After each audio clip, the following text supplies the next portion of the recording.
if you walk in freedom, and if you bear His name, sing the song forever to the Lamb. We'll sing the song forever and live. And the angels cry, holy, all creation cries, holy, you are lifted high, holy, holy forever. To your people sing, holy, to the King of Kings, holy, you'll always be, holy, holy forever.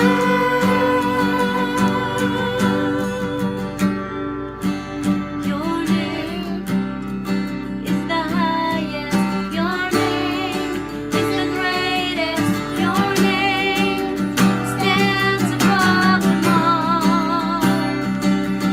Your thrones and dominions, all powers and positions. Your name stands above them all, and the angels cry, holy, all creation cries, holy, You are lifted high, holy, holy forever. Hear people sing, holy, to the King of Kings, holy, you'll always be, holy, holy forever. You will always be holy, holy forever. You will always be holy, holy forever. Magandang araw sa inyong lahat. Ako po si Bishop Ariel Jornales, ang Overseer ng Evangelical Free Church of the Philippines. Ngayong umaga nais ko pong ibahagi ang isang mensahe na pinamagatan kong Bringing Back the Glory, halaw sa 2 Chronicles 7:14.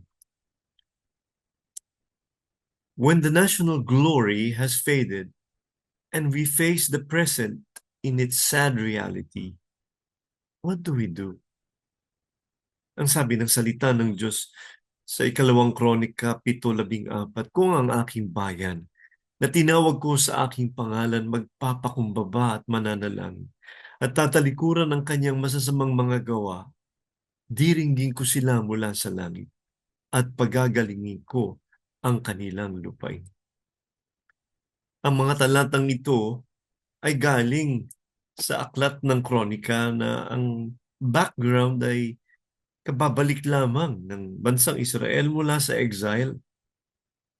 Sila ay naparusahan mula sa napakagandang kalagayan ng kanilang bayan, napakaganda ng kanilang templo, ito ay nawasak. At sa kanilang pagbabalik, ang nakita nila ay ang kanilang kalunos-lunos na kalagayan.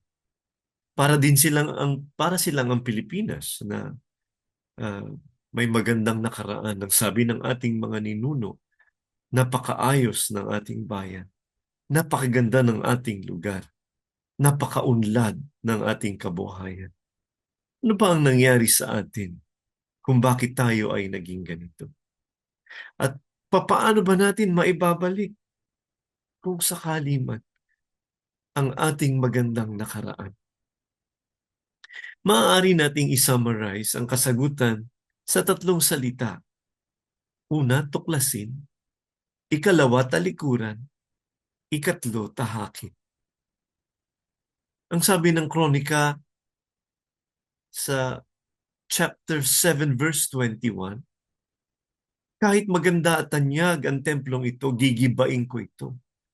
Magugulat at magtataka ang lahat ng daraan dito at magsasabi, bakit ginawa ito ng Panginoon sa lupain at sa templo? Sasagot ang iba, dahil itinakwil nila ang Panginoon. Ang Diyos ng kanilang mga ninuno. Siya ang naglabas sa kanila sa Ehipto at naglingkod sila at sumamba sa ibang mga Diyos. Yan ang dahilan kung bakit pinadalhan sila ng Panginoon ng mga kasamaang ito. Narito ang unang kasagutan. Ano? Tuklasin natin ang ugat ng ating kalunos-lunos na kalagayan bilang isang bayan.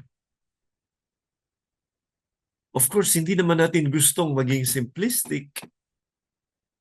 Maraming mga factors kung bakit tayo nagkaganito. Pero kung talagang ating iisipin, the root of what we experience right now as a nation is not far from the root of Israel's misery. Lumayo sila sa Panginoon. At tayo din, kahit itinuturing tayong isang Kristiyanong bansa, tayo din ay hindi na namumuhay ayon sa gusto ng Panginoon. Puspos tayo ng korupsyon sa ating pamahalaan. Mababa ang ating pagpapahalaga sa buhay. Kaya pwede na lang patayin ng sino man. Ang ating mga pamilya, nagkakawatak-watak.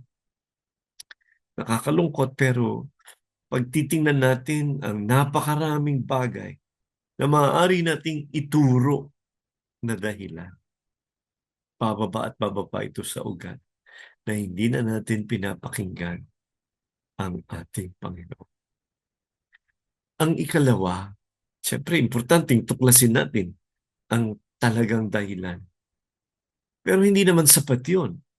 Importante ding talikuran natin ang lahat ng nagpapahamak sa ating bayan. Dito, napakahalaga ng sinasabi ng ikalawang kronika, 7:14.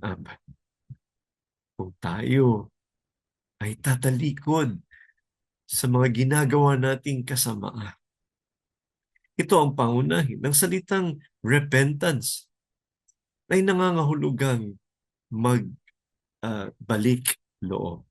Talikuran ang mga bagay na nasa ating harapan na hindi gusto ng ating Panginoon.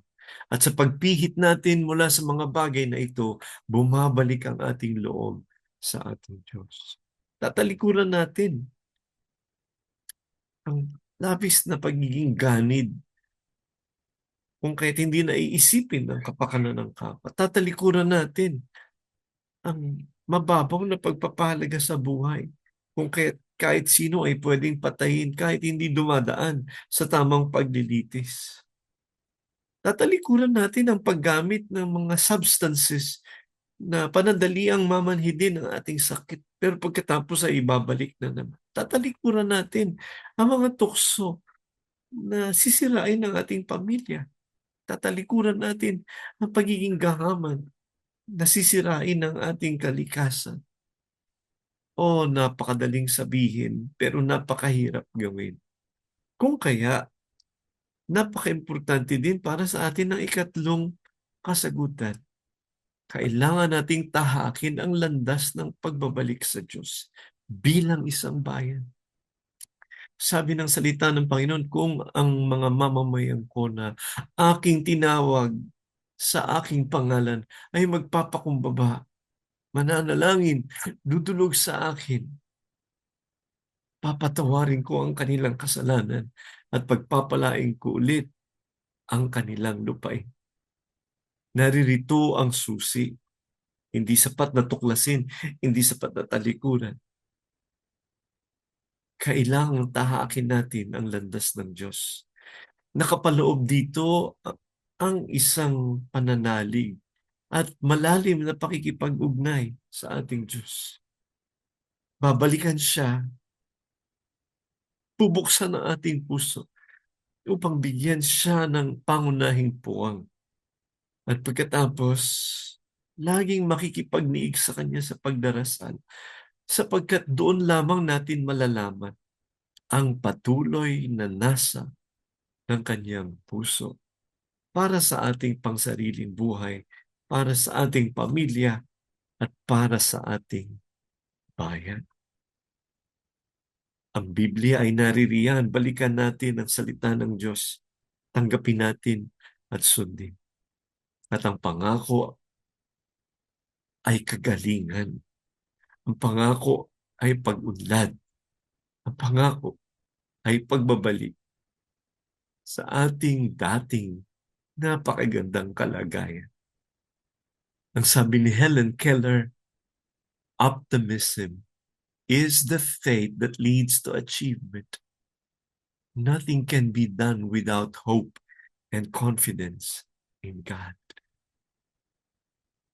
Our future is as bright as our faith. Nawa, maibalik nating sama-sama ang magandang nakaraan. Tuklasin natin, talikuran natin, tahakin natin ang kalooban ng Panginoon. Basbasan mo po ito sa aming puso at gamitin mo, Panginoon, kaaliwan, pag-asa, na may magandang bukas pa ang aming bayan. Sa piling mo, Panginoon, sa inyong biyaya. Sa pangalan ng Ama, ng Anak at ng Espiritu Santo. Amen. Ang ating pamilya ay dapat lugar ng pag-ibig at suporta. In Ephesians chapter 5 verse 25, husbands are commanded to love their wives as Christ loved the church and gave himself up to her. In 1 Peter chapter 3 verse 7, wives are commanded to submit to your husbands as to the Lord. Ang talatang ito ay nagpapakita na dapat igalang at mahalin ng mga asawa ang kanilang mga kabiyak. Ang pamilya ay isang lugar ng disiplina at pagtuturo. Proverbs 22 verse 6 tells us to train up a child in the way he should go, and when he is old, he will not depart from it. Ang talatang ito ay nagpapakita na dapat turuan ng mga magulang ang kanilang mga anak ano ang tama sa mali at tulungan silang magtaglay ng mabuting karakter. Ang pamilya ay isang lugar ng pagpapatawad. Colossians chapter 3 verse 13 says, "Bear each other's burden, forgive one another. If any of you has grievance against someone, forgive as the Lord forgave you." Tayo po'y manalangin. Amang makapangyarihan sa lahat, kami po ay lumalapit sa inyong harapan na may pusong magpagpakumbaba at idinudulog namin sa inyo ang bawat pamilyang Pilipino sa aming pong bansa.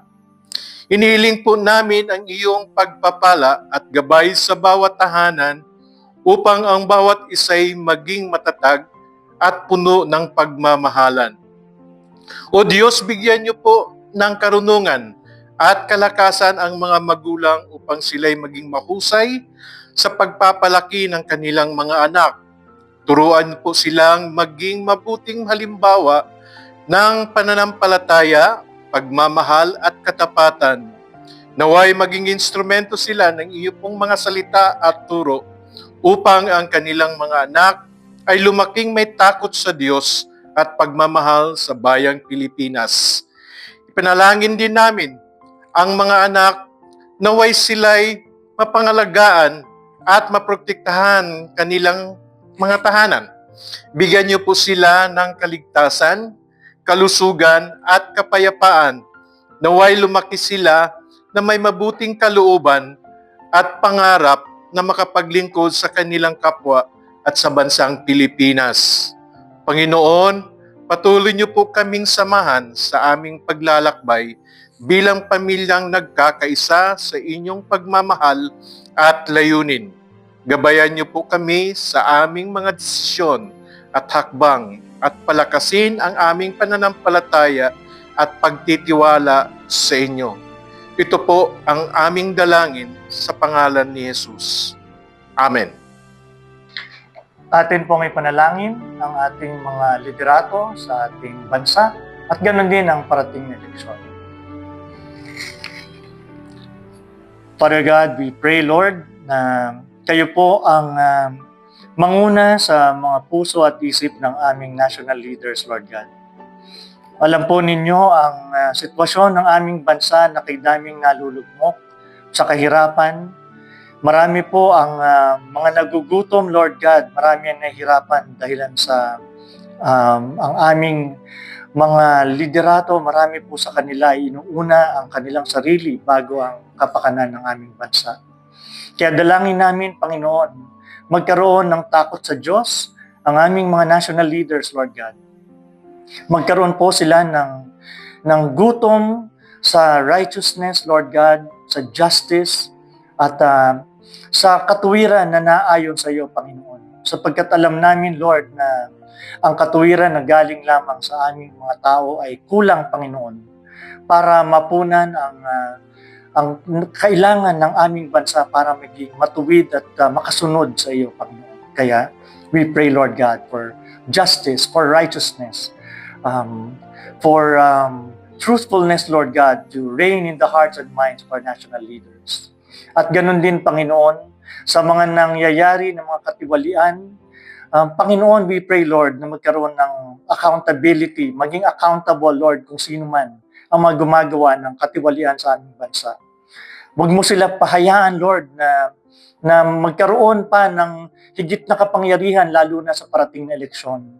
Bagkus, Panginoon, sila ay maging accountable, magkaroon ng hustisya, Lord, sa aming bayan, sa aming bansa, at ang mga hindi nararapat manguna ay hindi na mahalal. Lord, we pray for these upcoming elections. We pray for our people, Lord God. Nawa ang aming mga kababayan ay magkaroon din ng takot sa iyo at hindi ibenta ang kanilang mga boto. At ganun din, magkaroon sila ng discernment na ang kanilang iboboto ay siyang mga matutuwid, siyang mga may takot sa Diyos na mga kandidato, Lord. Help our country, O God. Let your righteousness, your justice reign in our land. At magkaroon din kami ng pagsisisi sa aming mga nagawang mga bagay na hindi na ayon sa iyo. Let these elections, Lord God, be maging mabangong samyo sa iyong harapan. We praise you and we thank you. All glory and honor to you. In Jesus' name, amen. In 1 Thessalonians 5 verse 25, even Paul asked our brothers and sisters to pray for them. Ngayon po, ipanalangin po natin ang ating mga pastor at ng ating mga kamanggagawa. Lord Jesus, we thank you for the opportunity to pray and lift to you our pastors, leaders, and church workers. We are so thankful for them and we love them in you. We come on behalf of them in the name of your Son, Jesus Christ. We pray for our spiritual leaders, Lord God, that they may be surrounded with their families, Lord God, that they be loved, Lord, and be supported, Lord God. We ask that you bless them with meaningful and flourishing relationships, that they will fill their hearts, Lord God, with joy as they faithfully serve you, O God. We pray for their spiritual health and fervor, that they may serve you with even greater passion, Lord God, filled with your Holy Spirit. We also remember their physical health and well-being. O Lord God, please protect them from any illness and diseases. We apply the blood of Jesus over each and every one of them, O God. Guard them, Panginoon, from any attack of the enemy. Send your angels, Lord God, to protect them, to fight for them, to stand, Lord God, beside them. We pray, Lord, that you protect them, Lord God. Lord, we rebuke all the plans of the enemy, Lord God, to steal and kill and destroy any, Lord God, of those they love. Any of those, Lord God, na nasa ilalim, Panginoon, ng kanilang pangangalaga. We command the spirit, even of the spirit of infirmity, Lord God, sickness and diseases, even death, Lord God, to leave them in the name of Jesus. And Lord, those who are facing health challenges right now, we cry out, Lord God, on behalf of them. Have mercy, O God, and show kindness to your servants. We boldly ask for healing and restoration, Lord, for every part of their bodies right now. Rescue those, Lord God, who are broken and crushed in their spirits. Lord, please remember those who are suffering in silence, isolating themselves and are afraid to even ask for help, O God. Those who cannot even express how hurt or how tired they are. Lord, please come to their aid. Strengthen those who are weak and give hope to those who are discouraged. Remember your servants, O Lord God. Remember your children and please intervene, Lord God. As we pray right now, Lord, we believe that you are moving and we thank you, Lord. In the name of Jesus, we release your healing. Touch your servants and let them find rest in your presence. And in faith, Lord, we declare that they are healed and they are whole. Surprise them, Lord, with greater things and perform miracles in their lives. We ask you to bless them abundantly beyond what they could ask or imagine, O Lord. Lord, may everything that they do be prosperous and successful. Satisfy them, Lord, with joy and peace and favor, Lord. May they abound in every good thing. And let them, Lord God, experience, Lord, your riches, your greatness, Lord God, and your favor, your love, Lord, in the name of Jesus Christ. This we ask, Lord, in Jesus' name. Amen. Tayo po ay manalangin naman ngayon para sa National Disciple Making Campaign. Ito po ang pambansang panawagan ng PCEC para sa healthy disciple making and multiplying churches. Tayo po ay manalangin. Aming Ama sa Langit, pinupuri at pinapasalamatan ka namin sa pribilehiyong makibahagi sa iyong dakilang misyon. Ang paggawa ng alagad mo na magpapalaganap ng iyong ebanghelyo sa aming bansa at maging sa bawat sulok ng buong mundo. Panginoon, idinadalangin namin ang National Disciple Making Campaign. Naway ikaw ang manguna sa bawat hakbang ng advokasiyang ito. Pagbuklarin mo po ang iyong mga lingkod mula sa iba't ibang iglesia at organisasyon upang makaisa sa layuning itaguyod ang iyong kaharian sa aming bansa. Pagpalain mo ang aming mga pagtitipon mula sa iba't ibang rehiyon para sa kampanyang ito ng pagdidisipulo. Naway maging matabang lupa ang puso ng mga dadalo, handang tumanggap ng inyong salita at sumunod sa inyong tawag. Bigyan mo rin kami, Panginoon, ng karunungan at kalakasan upang magpatuloy sa kasigasigan para sa iyong dakilang atas.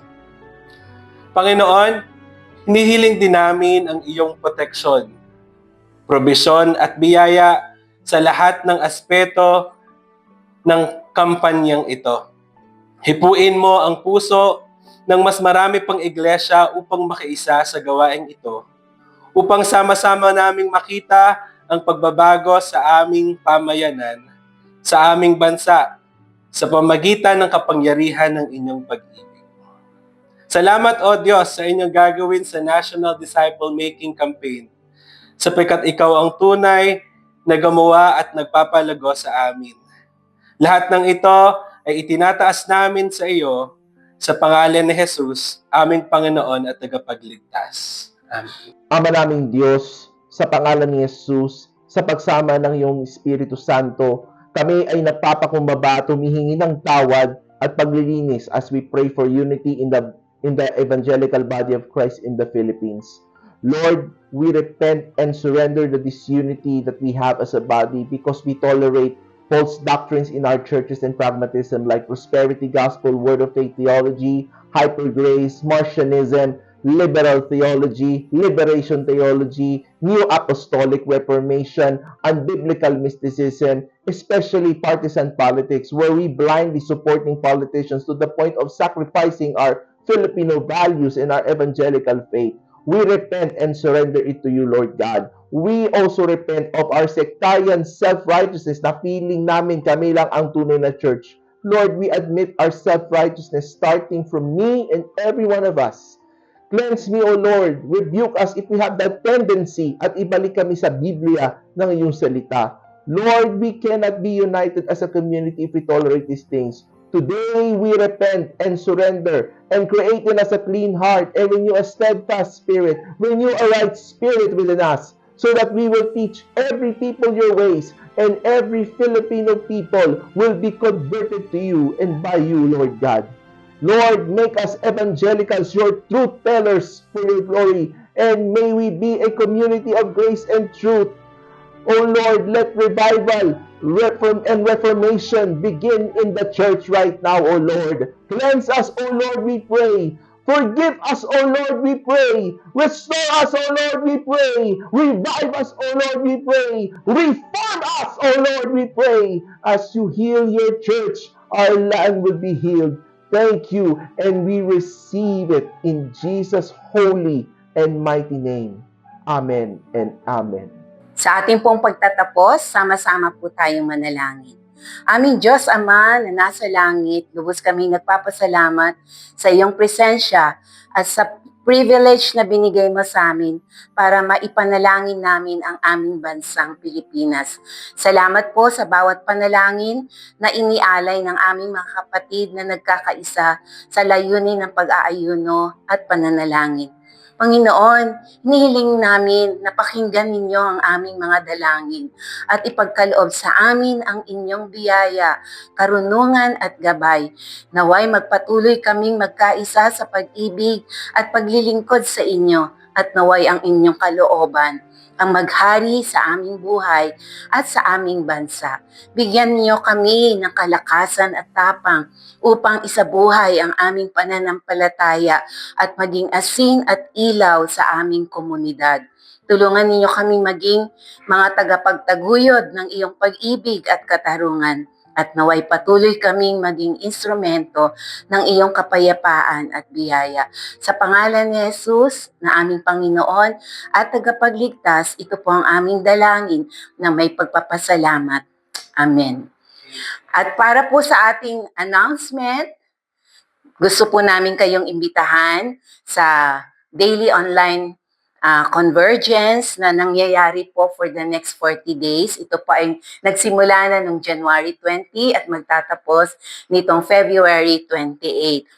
Nais po namin kayong imbitahan na mag-join sa 6 a.m. convergence on the FB page ng PCEC at 8 p.m. naman at 8 p.m. sa FB page ng 702 DCAS. Iniimbitahan din namin ang mga pamilya, mga kaibigan, to join us on this daily convergence. At kung maaari po, please send your photo na ipadala niyo po yung photo nyo watching the daily convergence, and you can also post your picture sa inyong mga socials upang mas marami pa ang manalangin para sa ating bansa. And we also encourage you to form your own group, prayer group at yung magkaroon din po kayo ng prayer and fasting gathering on the culmination date on February 28. Those that are coming from Metro Manila, meron po tayong mangyayaring culmination service sa Green Hills Christian Fellowship from 9 a.m. to 12 noon. At sama-sama po tayong i-celebrate ang kabutihan ng Panginoon. Dito po magtatapos yung 40 days of prayer and fasting for the Philippines. Again, thank you very much for joining us today. May we all be an answer to our prayer for this nation. May the healing of our land begin with us. God bless the Philippines. Ang dasal ng Pilipinas mong mahal, itaas mong muli at bigyan mo ng dangal.